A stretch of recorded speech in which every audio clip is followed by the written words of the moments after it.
ជំរាបសួរពុកម៉ែបងប្អូននេះគឺជាបច្ចេកទេសមួយនៃការចិញ្ចឹមមាន់របស់ខ្ញុំ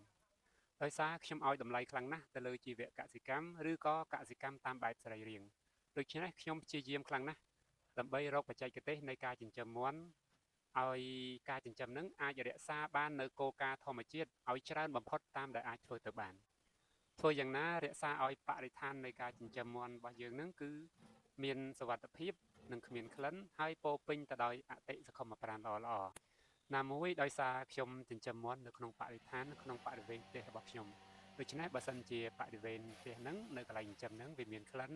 ហើយមានមេរោគគឺហានិភ័យសម្រាប់គ្រួសារសូម្បីតែចំណីថ្នាំសម្លាប់មេរោគអីជាដើមហ្នឹងគឺខ្ញុំស្វែងរកបច្ចេកទេសក្នុងការផលិតខ្លួនឯងទាំងស្រុងតែម្ដងក្នុងការចិញ្ចឹមមាន់របស់ខ្ញុំនេះគឺខ្ញុំឲ្យតម្លៃទៅលើការការពារជាងការព្យាបាលក្នុងចិត្តរបស់ខ្ញុំគឺការពារឲ្យខានតែបានតែម្ដងតែបើសិនវាឆ្លោះឆ្លោយក៏យើងដោះស្រាយព្យាបាលតាមនឹងទៅ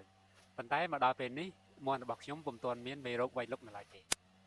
បងប្អូននេះគឺជាសកម្មភាពរបស់ខ្ញុំដែលខ្ញុំប្រមូលស្លឹកចេកធាងចេកនិង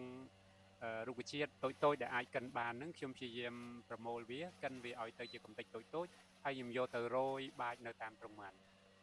មិនមែនបាចនៅកន្លែងដែលវាដេកទេគឺនៅក្នុងបរិវេណដែលវាដើរលេងណាបងប្អូនអាចនឹងឆ្ងល់ថាចំហើយបើសិនជាយើងយកកំទេចកំទីទាំងអស់នេះនៅចោលកន្លែងមាន់ដែលយើងចិញ្ចឹមហ្នឹងវាមិនពោពេញទៅដោយសម្រាមហើយវាពោពេញទៅដោយមេរោគទេវាអាចដែរបើសិនជាយើងរៀបចំមិនស្រួលទេគឺវាអាចជាសម្បុកមេរោគតែម្ដងតែបើយើងរៀបចំបានល្អវាចំណេញទី1តាមរយៈកំទេចកំទីដែលខ្ញុំបោះនៅកន្លែងទ្រុងមាន់នេះគឺខ្ញុំរៀបចំនៅកន្លែងដែលវាគូននៅអញ្ចឹងកន្លែងណាដែលវាអត់គូននៅគឺខ្ញុំអត់ទុកគឺខ្ញុំសម្អាតឲ្យស្អាតតែកន្លែងណាដែលវាគូននៅគឺខ្ញុំយកវាទៅដាក់យប់ឡើងខ្ញុំបើកភ្លើងអញ្ចឹងចង្រិតខ្មុលអីហ្នឹងវាត្រូវបានអូសទាញមកហើយវាទៅជ្រកនៅក្រោមអាកំទេចកំទីទាំងអស់ហ្នឹងហើយដល់ពេលព្រឹកឡើងខ្ញុំបើកមិនឲ្យចេញវាត្រង់មកគឺវាទៅកាយអាកំទេចកំទីទាំងអស់នេះហើយវាអាចមានចំណីធម្មជាតិរបស់វាគឺចង្រិតអីជាដើមហ្នឹងហើយម្យ៉ាងទៀតអាកំទេចកំទីទាំងអស់នេះខ្ញុំដាក់លាយអង្កាមលាយអីជាដើមវាមិនមែនជាជំរកសម្រាប់មេរោគទេតែផ្ទុយទៅវិញវាជាជំរកនៃអតិសកុមប្រាណល្អៗទៅវិញវាគឺជាកងទ័ពចាំការពារសុខភាពរបស់មាន់ផងការពារសុខភាពគ្រួសាររបស់យើងផងអញ្ចឹងថាតើខ្ញុំធ្វើយ៉ាងណាទៅវាអាកំទេចកំទីទាំងអស់នេះវាទាញបានប្រយោជន៍ជាជំរកសម្រាប់